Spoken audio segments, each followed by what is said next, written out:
Alright guys, we are back here in Brandon's World. This is the last half hour. I do have Dante in the studio. Dante, can you please pronounce your last name correctly for me? It is Dante Centofanti the third. Centofanti. Yep. Okay, I thought I had that right, but I wasn't sure. I want to make you're sure. not you're not the only one that mixes it up. It's alright. Alright, so you wrote a column on the Stater about a week ago, and it was Yes, an sir. opinion article. Was. And you said that LeBron going to LA was the worst move of his career, and I completely disagree with you. But I wanted to get your take. I wanted to give you the floor here for a couple minutes to kind of explain yourself, and then I'll give my argument. So go right ahead. Well, this is the thing that you need to understand about LeBron James. LeBron James is a very, very prominent businessman. He is very, very good at the practice of marketing himself, probably better than any other athlete in the history of sports. One of the best. Because the reason I think that is because LeBron has the small business appreciation, if you will, to marketing himself. He has so many people in his inner circle that he grew up with, like Rich Paul, the president of Clutch Sports, his agent, his agency, and a person I really admire, Maverick Carter. And if you don't know who Maverick Carter is, do you know who Maverick Carter is? Yeah. Okay. He very prominent businessman, went to Akron. We'll give him a pass for that. But you look at LeBron's inner circle, and he has this small business appreciation. You know, like during Black Friday, you'll see those commercials for like, oh, small business appreciation. That's how I feel LeBron is. When you look at an athlete like Michael Jordan, who, you know, marketed himself greatly, he set the blueprint for LeBron, but LeBron took it a step further, and he said, you know what, I'm going to use the resources that I have where I'm from and in my inner circle, and I'm going to make it work to my advantage. And I think that's just genius. So him going to the Los Angeles Lakers was a great business move, and I think that move for him this past offseason, that was 90% of it. It was 90% business. But I've always looked at LeBron as he is going to make a decision based on where he's going to play that is best for his career from a basketball standpoint, because I believe that LeBron is one lone championship. I think for the most part, you know, LeBron's the GOAT. I think for the most part, he's the greatest basketball player of all time. He's my favorite player of all time. I would like to see him be, I would like to think that he is the greatest player of all time. But when you compare Jordan and LeBron's resumes, I just think to myself, 4 championships, and you combine that with all his finals appearances, all his first-team NBAs and All-Stars, and scoring titles, and, you know, MVPs. With all of that, with one more championship, I think that's a very good case for surpassing Michael Jordan and all the amazing accomplishments that he's done. But I look at this Lakers roster that he inherited. I'm like, okay, this isn't a bad situation at the time, because if you looked at this compared to the Cavs roster, Dan Gilbert, him being the abysmal owner of the Cleveland Cavaliers that Thank he is. you. The abysmal owner of the Cleveland Cavaliers that he is. Not surrounding this man and this team with talent. Letting Kyrie Irving, you know, trading Kyrie Irving for basically, I hate to describe Isaiah Thomas as this, you know, and my heart goes out to him. And, you know, like I said, Isaiah Thomas, one of the biggest tragedies that ever happened to the NBA. But basically trading one of the most prolific point guards for a bag of Cheetos, as Stephen A. Smith would say. And to have none of those players other than Colin Sexton in the 8th pick in the draft still on this team, and giving Kevin Love these max deals. And, you know, people talk about, oh, LeBron, you know, he didn't do anything to help himself by, you know, having Dan Gilbert give Tristan Thompson these max deals and J.R. Smith that max deal. I agree, Dan Gilbert shouldn't have done that, but you want to know what Dan Gilbert should have done? He should have been able to say to himself, you know what, I can talk to LeBron. LeBron's an adult. People give LeBron this stupid reputation of him being a diva that you can't talk to. LeBron's an articulate, you know, smart individual who will listen to reason. I feel like you can have an adult conversation with him. You don't just have to give in to his demands. But I feel like there was, you know, I feel like Dan Gilbert and, you know, David Griffin, definitely not David Griffin, I feel like they're just like, you know what, we just won a championship, let's give these guys this max deal, let's give these guys this max deal. I don't think LeBron forced them, so if you don't give them these deals, I'm gone. No, because you gave him the deals, and he left. You know what, he departed. You see what I'm saying? No, he didn't leave the Cavs. I've said this before. He did not leave the Cavs. He left his business relationship with Dan Gilbert. That's what it came down to. I don't know if you heard my rant at the beginning No, he of the left show. his basketball relationship with Dan Gilbert. Okay, true. He left his basketball. I don't know if you heard my personnel rant relationship. at the beginning of the show about the Cavs and all this, but I said, and no offense to Gordon Gunn, but he was blind. Yeah. We all know that. What Gordon Gunn did great was he let the players play, the coaches coach, and the GM do the GM's things. That's why the Cavs had all those great teams in the 80s. Yep. And why? Because even when we didn't have LeBron, we were still at least contending. Yep. Without LeBron and Dan Gilbert's career, we haven't even made the playoffs. We've been nowhere close to contending. And with LeBron, we've been in the finals. Why is that? Because of LeBron and because Dan Gilbert gave in his demands somewhat. But it's all about winning. And I think at the end of the day, and I read this story when everything was falling out with the Kyrie trade. Yeah. The Cavs had a deal in place. It was going to be the Nets pick, Tristan Thompson, and J.R. Smith to the Clippers at last year's trade deadline for DeAndre Jordan. I was all for it. I was all for that too. And at the last second, Dan Gilbert ran in and said, no, we're not trading the Nets pick. And right then and there, I knew LeBron was gone. Why? Because Dan Gilbert wasn't willing to get the Nets pick because he thought LeBron was leaving anyways. But I just don't understand it. I feel like in that trade deadline, in that scenario, that trade scenario, which, by the way, I agree with you. I wanted the Cavs to pull the trigger on that too. But I feel like Dan Gilbert did the smart thing in saying, you know what, I don't want to give up that lottery pick. Because in the NBA, if you have a lottery pick or the potential to win the lottery, you should not, and with the luck that the Cavs have had too, if you believe in karma like I do, with the luck the Cavs have had with the draft lottery this decade, I would like to think that, you should keep your draft picks. I'm all for keeping as many draft picks as possible, but I also feel like in that deal, we could have got DeAndre Jordan for Tristan Thompson, for J.R. Smith. We could have got him for them because we could have got him for them, like talent-wise. No, they weren't going to do the deal without the Nets pick. And by the way, I would have done it. Why? Because here's what I believe, okay? I believe that tanking works. So even if we go all in and we don't win the title and LeBron still leaves, to me, and I know you're a huge NBA fan. You want so much NBA. I fell out of love with the game this offseason because of everything that's happened in the NBA, which is complete nonsense. You're not a big fan of tanking? No, I love tanking. Oh, yeah, you just said you did. No, I mean collusion. Do you not like collusion? I'm not a fan of 5 All-Stars joining one team and the whole league being ruined. That's what I'm not a fan of. I'm the biggest believer in tanking, and I said earlier in the show, if I was the Cavs next year, and this is what I would like to happen, I want the whole team gone. And I want every single young player that we have, including Colin Sexton, in the G League. And if it was my choice, I'd have 50 overall players in 2K, and I would go 0-82.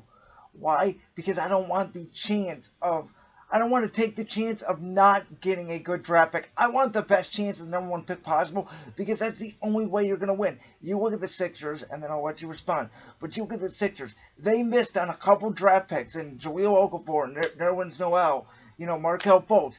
2 years ago, they've won 10 games.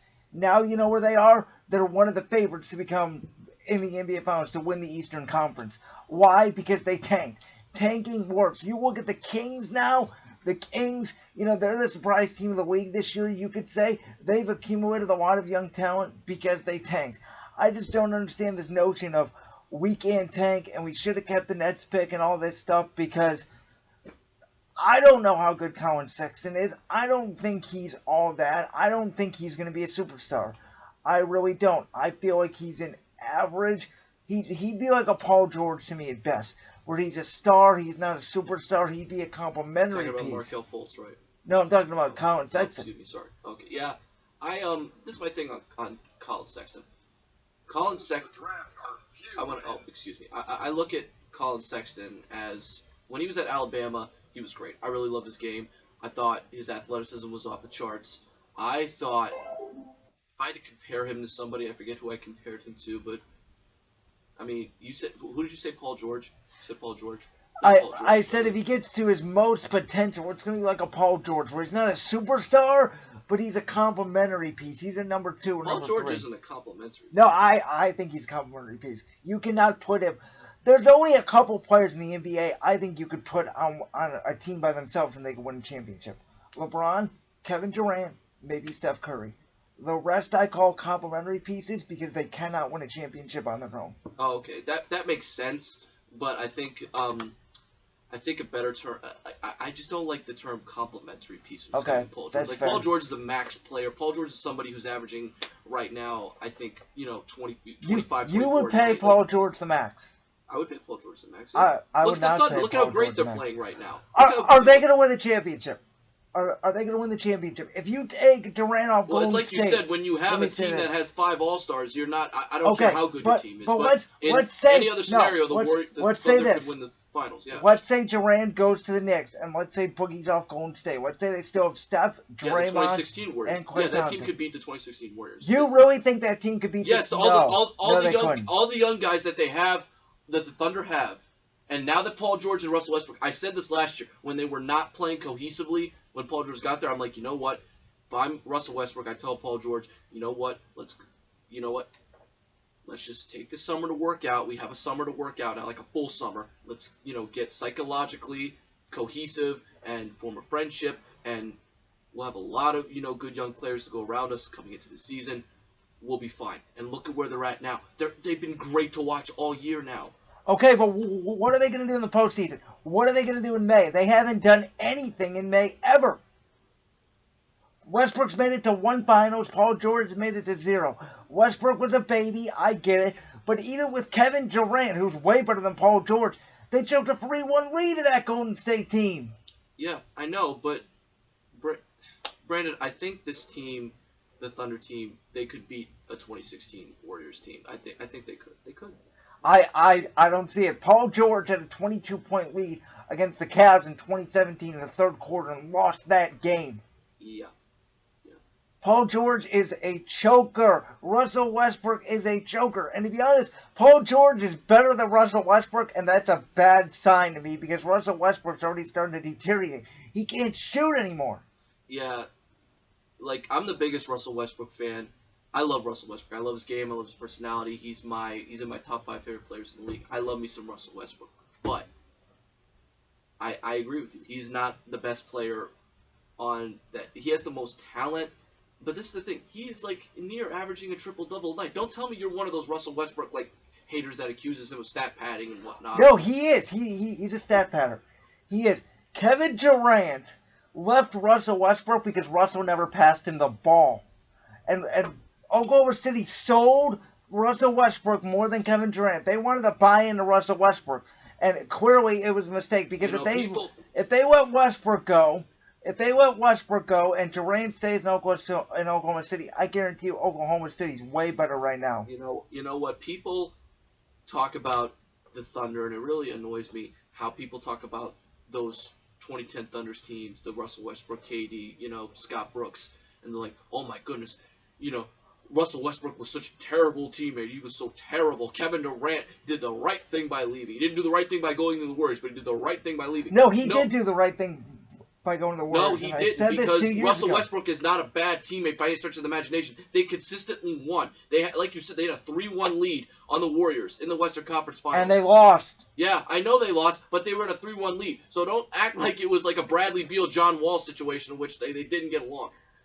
There was so much talent, and they didn't get along. Okay, they were very good for a long period of time. Very good doesn't mean championships. I don't care how good you are. You look at the Raptors; they could never get past LeBron with Kyle Lowry and DeMar DeRozan. They're two very good players. They could have made the finals if LeBron was in LA a couple years ago, because that's how good that team was. I don't care about being very good. I care about results, and I care about championships. It's just like James Harden to me. To me, James Harden's a stat padder. What has James Harden ever done in May? Okay, nothing. What you call stat padding, I call great, single season play. Okay, I don't care about the regular season. Yeah. I don't care. I don't care if James. You don't think what James Harden's doing right now is historic? You don't think what James Harden right now is doing? Because it's not going to mean anything in May when he's eliminated. They were a win away from going to the finals last year. Okay. Did you know that? Yeah, they were. His reputation of not doing anything in the playoffs, I think, is over, because James Harden showed up in last year's postseason. Oh, he did. How did up. he do in Game 6 and 7 when they had a 25-point lead in the first quarter, I think, and lost? I admit, they choked, okay? He didn't do well. But James Harden right now, he took baby steps in going to the playoff, in terms of how he plays in the playoffs. The past years, it was a semifinal loss, first round loss, he was able to get to the Western Conference Finals and be within one game of beating arguably one of the greatest teams ever assembled in last year's Golden State Warriors team. Okay? So, and if Chris Paul was healthy, it could have been a whole different story, so we don't know what could have happened. Chris Paul was better than Harden in that series. He was. Okay, thank you. He was. He definitely was. Thank you for finally admitting that, because here's the deal. What do you mean finally admitting that? No, we just brought up Chris Paul. No, here's the deal. That James Harden had a bad series. Chris Paul was better than James Harden in that series. He was better in that series. Thank you. So James Harden to me wasn't that good, because if James Harden didn't have Chris Paul, they would have gotten swept. James Harden was good, though. Not really. Not compared to Chris Paul. Again, stats to me don't matter. I can look at a box score and I can say great, but when I watch the game, you can score 30 points, but how are you getting those 30 points? I'm 50-50 when it comes to that. Stats matter, but also, like you, the eye test matters. That's me. The eye test to me matters. And my eye test to me is different than your eye test, because I think we're seeing two different games. Okay, all right, that's fair. All right, real quick, we got about 3 to 4 minutes left here on the show. I want to get your takes on the Super Bowl. I said this earlier. I said to me, because I read this too, that when Sean McVay wasn't able to tell Jared Goff where to go with the football in his headset, Jared Goff was a deer in headlights. To me, yeah. that Jared Goff had one of the worst Super Bowl performances and it's a bad sign to me. I have ever seen, or just a big game of any athlete I've ever seen in my life. Like, to me, there's no excuse why New England's Patriots defense, who has been horrendous all season, horrendous. I mean, they looked great against San Diego in the divisional game, and in the AFC Championship, it was a shootout, so, you could give them a pass for that game because, in shootout games, both defenses are bad. What are you going to do? But to me, there's no excuse why Jared Goff, who was fourth, I think he was fourth in the league in passing yards, wasn't able to cut up that New England secondary and was not able to at least have a touchdown pass. I mean, to me, it just shows It's just absolutely horrible. It shows to me that Sean McVay isn't actually coaching Jared Goff. He's telling him what to do, and when he can't do that, Jared Goff is lost, which is why I said this today. It's a bold statement. You're going to probably disagree with me on this. But I would today, if we were to redraft, I would take Dak Prescott, who I don't like at all, over Jared Goff right now, because I see better development right now in Dak over Jared Goff. Because here's why. Dak, yes, he struggled without Amari Cooper, but he can go to his second read. Jared Goff cannot go to his first read. And when you don't have that in your third year, that's a terrible sign to me as a quarterback. Absolutely abysmal. Well, Jared Goff has a lot more natural talent. Okay, but again, does that translate into the field? Way better arm. Dak Prescott, and this is the thing about Dak. I like Dak for the most part. I like his game. I think the Cowboys should give him some more time. I think if they got a new coach, which they should have done, years ago, and I'm sure you can agree with me on that, and Jason Garrett, I think Dak Prescott would be better. But Dak Prescott performed well in this postseason, but to me, comparing Dak Prescott to Jared Goff, saying you would draft Dak Prescott over Jared Goff to me is ludicrous. It's ludicrous that you would think that. Today I would, because I see better. Again, I get Jared Goff is more talented, right? Yeah. But oftentimes the talent and has better stats. You can't be ignoring the stats. Okay, but again, postseason success. I think at this point, Jared Goff's won one more game than Dak Prescott in the playoffs, and that's only because of a wrong call. Let's be real. So at this point, if the Saints would have won the NFC Championship game, we're talking about Goff and Dak Prescott having the same amount of playoff wins. Yeah. Well, this is the thing. Going into the playoffs, I predicted it on my show, Victory Formation 4 to 6 every Monday on BSR. I predicted that with all the young quarterbacks, with all the young kings that are about to overtake the Tom Brady's, the Drew Breeses, the Aaron Rodgers, the Cam Newtons, all of these young quarterbacks like the Pat Mahomes, the Mitch Trubisky's, the Deshaun Watsons, all these great young quarterbacks, they're going to face, they're going to face playoff experience, syndrome, non-playoff experience syndrome, because this is the thing. Playoff experience, that's a cliche in sports that you need to have, and there's certain sports where you can get away with not having any playoff experiences and still win. And those are in sports where you have a 7-game series playoff format.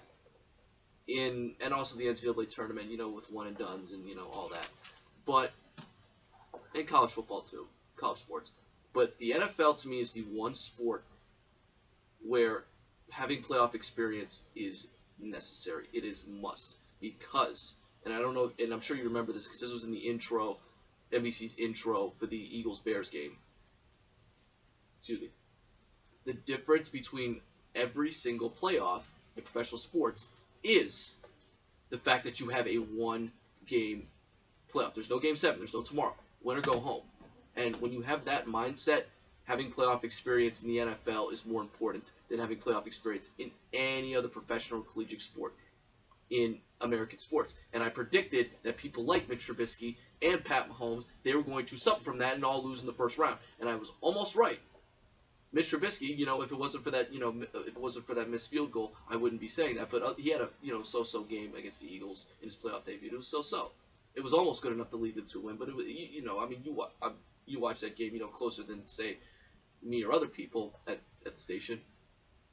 He was all right. He was all right. He wasn't, turning any heads, and he almost got the job done. But still, he lost. Deshaun Watson, Andrew Luck, really outplayed him, and I thought that was going to happen with Pat Mahomes, but Pat Mahomes showed up. And even in the AFC Championship, Pat Mahomes showed up. But he lost to Tom Brady because of, an abysmal OT format that the NFL needs to address. So I really don't look at Pat Mahomes as, he lost that game to Tom Brady. He fell. No. The overtime system failed him, so he didn't have an opportunity to respond. But Jared Goff, the thing with Jared Goff is, I thought to myself, okay, he has a playoff game under his belt. Russell Wilson will be that Russell Wilson type thing. He can get to a Super Bowl in his second year. You see what I'm saying? Yep. Very possible he can get to a Super Bowl in the second year. And he did. It was on a bad call, though, but he performed in the NFC Championship. He really, really performed against the Cowboys in the divisional game. Against the Cowboys defense that was very, very, very good. That really impressed me. But in the Super Bowl, I guess he faced, non-Super Bowl syndrome. All right, Dante. I don't know what else. We got to leave it there. Hey guys, this is Brandon Lewis from Brandon's World here. Make sure you leave a like and comment right down below. And make sure you check out the show every Saturday from 10 to noon on blacksquirrelradio.com, the TuneIn app, or right here on the YouTube channel. Thanks, and you guys already know. See ya! It's out of here. It's Brandon's World.